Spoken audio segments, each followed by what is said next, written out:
Jésus-Christ, par la volonté de Dieu aux saints et fidèles dans le Christ Jésus, qui sont à Éphèse. Grâce et paix à vous de la part de Dieu, notre Père, et du Seigneur Jésus-Christ.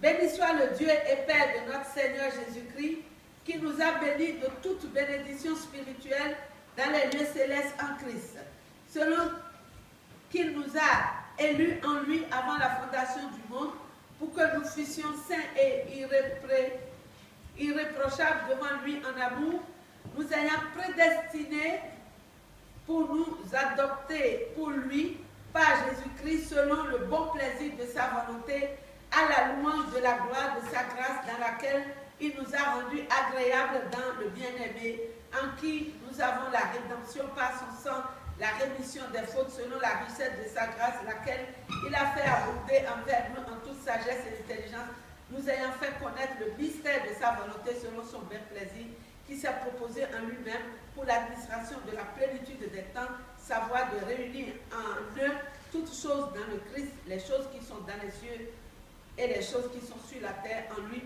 en qui nous avons aussi été faits héritiers, ayant été prédestinés selon le propos de celui qui opère toutes choses selon le conseil de sa volonté, afin que nous soyons à la louange de sa gloire, nous qui avons espéré à l'avance dans le Christ, en qui vous aussi vous avez espéré, ayant entendu la parole de la vérité, l'évangile de votre salut, auquel aussi, ayant cru, vous avez été scellés du Saint-Esprit de la promesse, qui est les arts de notre héritage pour la rédemption de la possession acquise à la louange de sa gloire. C'est pourquoi, moi aussi, ayant ouï parler de la foi au Seigneur Jésus-Christ, qui est en vous, et de l'amour que vous avez pour tous les saints, je ne cesse de rendre grâce pour vous, faisant mention de vous dans mes prières, afin que le Dieu de notre Seigneur Jésus-Christ, le Père de gloire, vous donne l'esprit de sagesse, de révélation de sa connaissance, les yeux de votre cœur soient éclairés, pour que vous sachiez quelle est l'espérance de son appel et quelles sont les richesses de la gloire de son héritage dans les saints et quelle est l'excellence et grandeur de sa puissance. Nous qui croyons, selon l'opération de la puissance de sa force qu'il a opérée dans le Christ, en le ressuscitant d'entre les morts, il a fait asseoir à sa droite dans les lieux célestes, au-dessus de toute principauté, autorité, puissance et domination, et de tout nom qui se nomme non seulement dans ce siècle, mais aussi dans celui qui est à venir. Il a assujetti toutes choses sous ses pieds. Il a donné pour chef sur toutes choses à l'Assemblée, qui est son corps, la plénitude de celui qui remplit tout en tout. Et vous, lorsque vous étiez morts dans vos fautes et dans vos péchés, dans lesquels vous avez marché autrefois, selon le train de ce monde, selon le chef de l'autorité de l'air, de l'esprit qui opère maintenant dans les fils de l'obéissance, de la désobéissance, parmi lesquels nous aussi, nous avions vécu autrefois dans les convoitises de notre chair, accomplissant les volontés de la chair et des pensées. Nous étions par nature des enfants de colère, comme aussi les autres. Mais Dieu, qui est riche en miséricorde à cause de son amour, dont il nous a aimés, alors même que nous étions morts dans nos fautes, nous a vivifiés ensemble avec le Christ. Vous êtes sauvés par la grâce et nous a ressuscités ensemble et nous a fait asseoir dans les lieux célestes dans le Christ Jésus, afin qu'il montrât dans les siècles à venir les immenses richesses de sa grâce dans la bonté envers nous dans le Christ Jésus, car vous êtes sauvés par la grâce, par la foi, et cela ne vient pas de vous, c'est le don de Dieu. Non pas le principe des œuvres, afin que personne ne se glorifie, car nous sommes son ouvrage ayant été créés dans le Christ Jésus pour les bonnes œuvres que Dieu a préparées à l'avance, afin que nous les pratiquions. C'est pourquoi, souvenez-vous que vous, autrefois, les nations dans la chair, vous étiez incirconcis par ce qui est appelé la circoncision faite du maître de la chair, mais vous étiez en ce temps-là sans Christ, sans droit de cité en Israël et étrangers aux alliances de la promesse, n'ayant pas d'espérance et ayant sans Dieu dans le monde.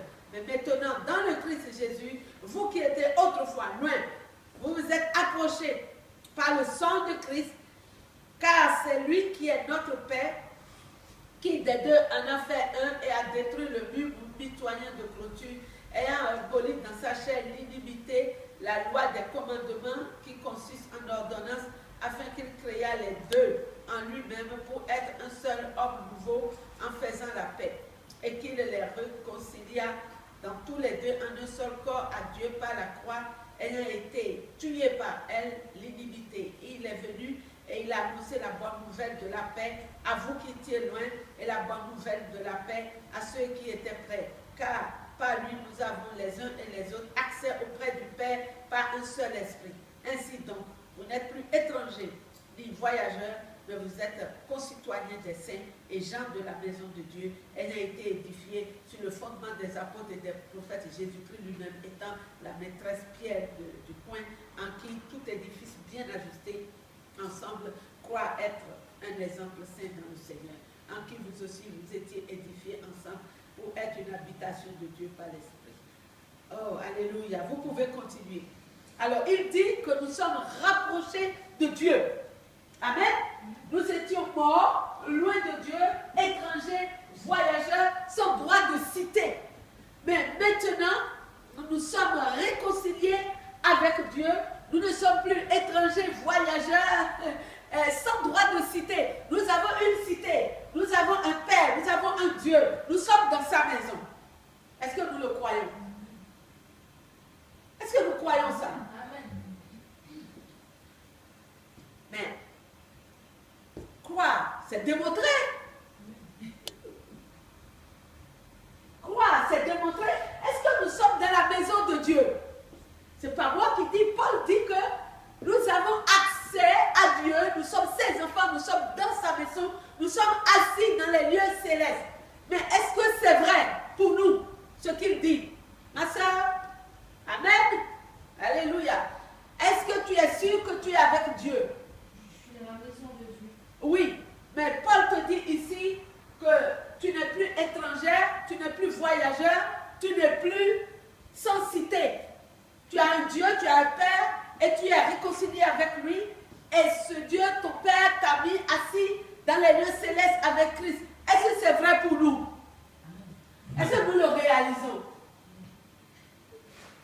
Nous sommes des enfants de Dieu. Est-ce que nous le croyons?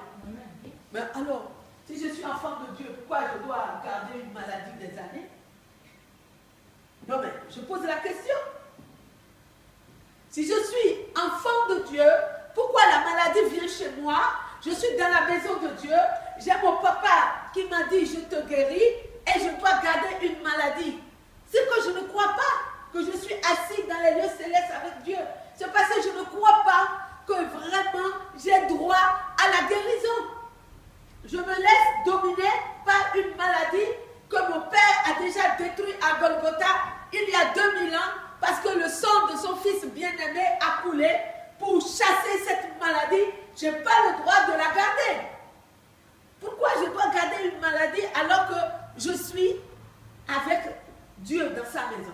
Je suis assis dans les lieux célestes avec Jésus-Christ. Est-ce que nous pouvons croire que nous sommes assis dans les lieux célestes avec Jésus-Christ? Est-ce que nous pouvons croire ça? Ça dépend de notre tâche de la journée. Tout dépend de ce qu'on a fait dans la journée. Non, ça ne dépend pas de ça. Ça dépend de ta foi. Ce n'est pas ce que tu as fait. Tu n'as rien fait pour que Dieu t'asseye là-bas. C'est la foi. Dieu a dit, tu es dans ma maison, tu es assis avec mon fils. Ce n'est pas la foi. Ce n'est pas ce que nous avons fait. Tout ce que nous avons fait ne peut rien nous aider pour être enfants de Dieu. C'est Jésus qui est mort pour que nous soyons dans cette position.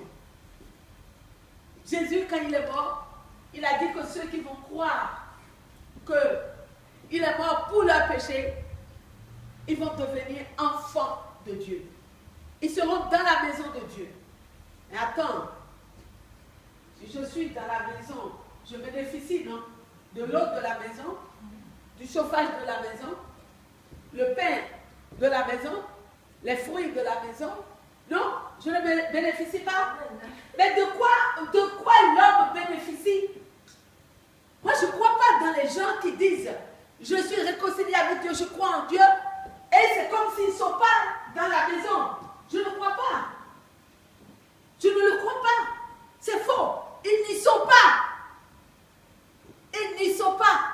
Alors s'ils ne sont pas, ils sont où? C'est dangereux. La Bible est claire.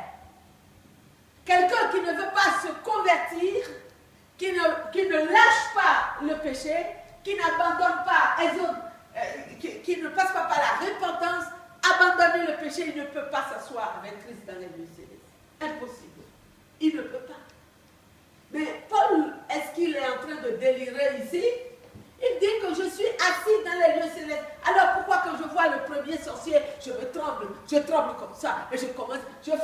cauchemar. Seigneur, ils vont venir me manger. Because que c'est... Alors que je suis assis dans les lieux célestes. Non, c'est pas ça? Ou bien, qu'est-ce que... non mais, je peux relire? Oui. Il a dit, nous étions autrefois sans cité, sans papa, sans Dieu. Ça c'est autrefois mort. Celui qui est sans papa, sans cité, il est mort dans le péché. Il n'est pas vivant. Mais maintenant, quand on croit en Jésus-Christ, on lâche le péché, on se répand, il n'y a aucune raison. Je suis enfant de Dieu, je suis en Christ, je suis bien-aimé, je suis réconcilié avec Dieu, je suis adopté, je suis héritier de Jésus-Christ, je suis dans la maison de Dieu, je ne suis plus un voyageur, un étranger, un vagabond, mais je suis assis dans les lieux célestes avec mon Père. Amen. Alors, pourquoi quand il y a une petite maladie qui vient là, je commence à trembler? Mais si je suis dans la maison de mon Père, Jésus a dit que la guérison est le pain des enfants. Il n'a pas dit ça. Mais alors où est mon problème? Pourquoi je dois chercher tous les sorciers du coin? C'est ma tante, c'est mon oncle, et puis je vais aller m'asseoir derrière dans l'église parce que les sorciers vont me regarder dans le dos. N'est-ce pas? Mais c'est quoi ces croyances-là?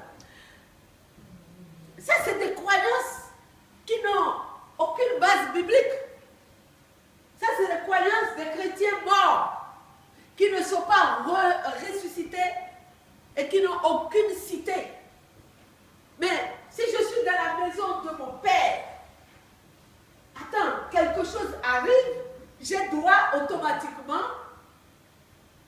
à l'amour, à la considération, et même j'ai droit à des câlins. Vous êtes d'accord avec moi? Oui ou non? J'ai même droit à des câlins, j'ai même droit à des cadeaux. J'ai la faveur de mon père et de ma mère.